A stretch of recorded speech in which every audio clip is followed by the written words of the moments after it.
Eagle mentality ഇത് നിങ്ങൾ കേട്ടിട്ടുണ്ടോ? നമ്മൾ ലൈഫിൽ എപ്പോഴും പറയും നിങ്ങൾ ഒരിക്കലും പാരറ്റ് പോലെ ആവരുത്. പാരറ്റിൻ്റെ പ്രത്യേകത എന്താ? തത്തയുടെ പ്രത്യേകത എന്താ? ഇഷ്ടംപോലെ ഇങ്ങനെ സംസാരിച്ചുകൊണ്ടിരിക്കും അല്ലേ?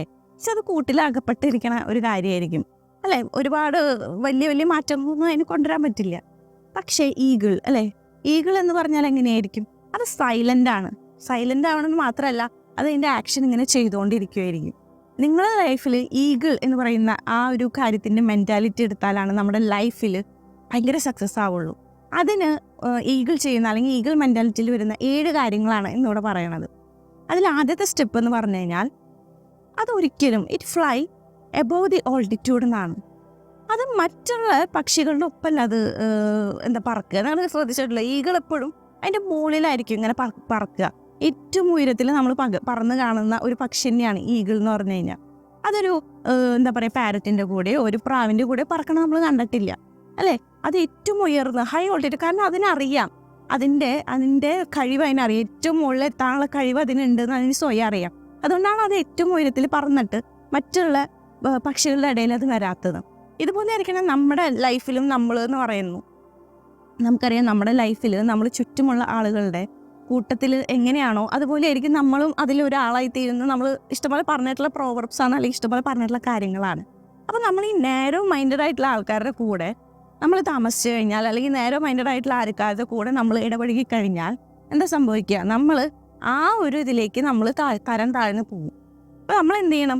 അങ്ങനെയുള്ള ആളുകൾ ആയിട്ടുള്ള സമ്പർക്കം, അല്ലെങ്കിൽ അങ്ങനെയുള്ള ആളുകളുമായിട്ടുള്ള നിങ്ങളുടെ ഗോൾസ് ഷെയറിംഗ് ഒക്കെ നിർത്തുക. ഇത് നിങ്ങൾ ഉയർന്ന് പറക്കുക എന്നുള്ളൊരു ആറ്റിറ്റ്യൂഡാണ് ആദ്യമായിട്ട് തന്നെ ഈഗിൾ മെൻറ്റാലിറ്റിയിൽ പറയണത്.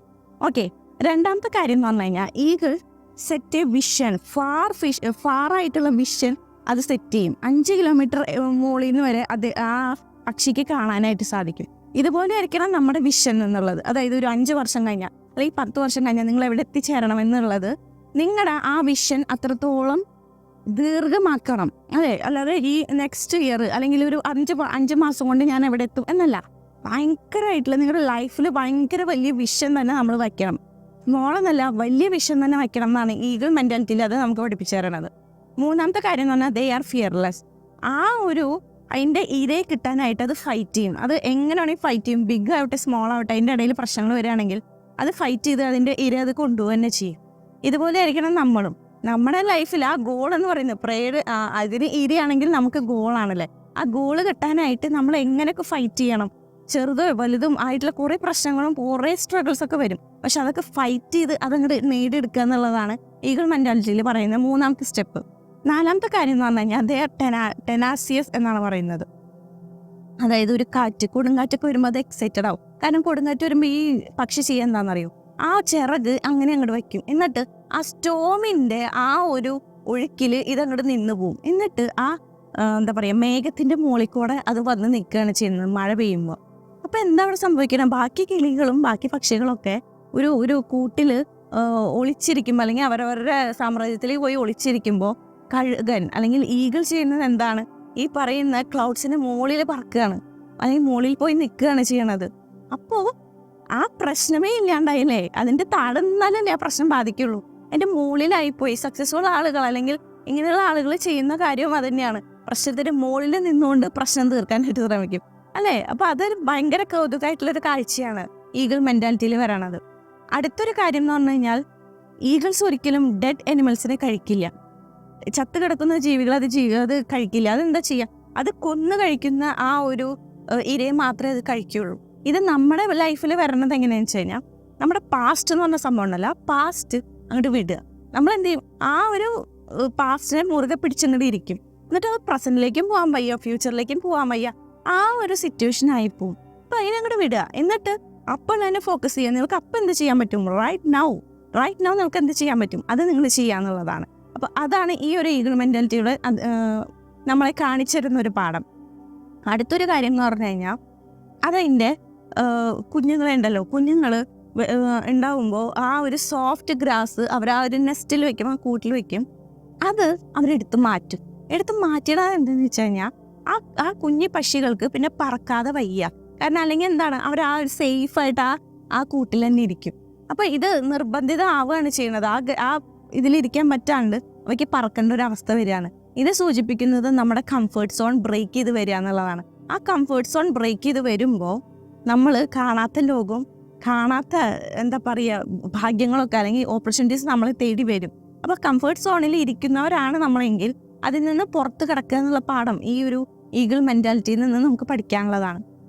അടുത്ത ഒരു പാഠം അല്ലെങ്കിൽ ലാസ്റ്റ് ആയിട്ടുള്ളൊരു പാഠം എന്ന് പറഞ്ഞു കഴിഞ്ഞാൽ ദേ പൊസസ് വൈറ്റാലിറ്റി എന്നാണ്. അതായത് ഇവരെന്താ ചെയ്യാന്ന് അറിയാം, ഇവർക്ക് ഒരു ഏജ് ആവുമ്പോൾ ഇവരെന്ത് ചെയ്യുമെന്ന് വെച്ച് കഴിഞ്ഞാൽ ഇവർക്ക് പറക്കാനും പണ്ടത്തെ അത്ര മുകളിലേക്ക് പറക്കാനൊന്നും പറ്റാതെ വരുമ്പോൾ ഇവർ സ്വയം ഒരു മൗണ്ടെയിൻ ഭാഗത്തേക്ക് പോകും. എന്നിട്ട് അവരവരുടെ ഫെദർ, അവരുടെ തൂവലുകളൊക്കെ സ്വയം കൊത്തിപ്പറിക്കാൻ തുടങ്ങും. എന്നിട്ട് അവരുടെ ചുണ്ടുണ്ടല്ലോ, ചുണ്ട് കൊണ്ടുപോയി പാറയിൽ ഇടിപ്പിച്ച് അത് സ്വയം ബ്രേക്ക് ചെയ്യും. ഭയങ്കര പെയിൻഫുൾ പ്രോസസ്സാണിത്, പക്ഷെ അവരത് ചെയ്യും. എന്നിട്ട് എന്ത് ചെയ്യുന്നറിയും, അവരുടെ ഭാഗത്തെ മേത്തുള്ള എല്ലാ ഫെദേഴ്സും കളഞ്ഞിട്ട് ബെയറാവും. അവരുടെ മേത്തെ ശരീരത്തിൽ ഒരു തോല് പോലും ഉണ്ടാവില്ല. എന്നിട്ട് ഇവർ ആ ഒരു മൗണ്ടൻ്റെ ആ ഒരു ഗുഹയിൽ പോയി ഒളിക്കുകയാണ് ചെയ്യുന്നത്.